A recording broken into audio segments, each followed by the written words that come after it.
Assalomu alaykum do'stlar. Sizlarga 2020-yilda ishlab chiqarilgan Malibu 2mizni premierinden, Sistem premierinden söküp kesip beraman. Kraskeler top-toza bo'ladi mashinamiz 2020-yil bo'ladi. Keyin propan zapravkalar nelar qo'yilgan, avval balon tabletkalar qo'yilgan mashina.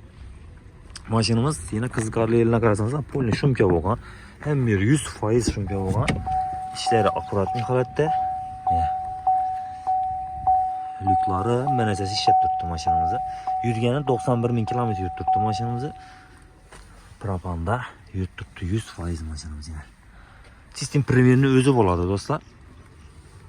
İşlerine qaranglar, mo'ji akkuratli holatda turibdi. Shunday. Mashinamiz zapaskalari tushmagan hali. Mashinamizda o'zi mashina zapaskalari turibdi. Keyinda propan tabletkalar o'rnatilgan mashinamizga. Premierni o'zi bo'ladi. Sistem o'zgartirilmagan 18 premier bo'lib, undan taxlanmagan mashinamiz. Sistem premierni o'zi bo'ladi bu. 20-yil. Do'stlar. Mashina egadan. Hamma o'zi ishlab turibdi. Akıllı bu, akı buraman degan bolalar ketadi o'n narsa.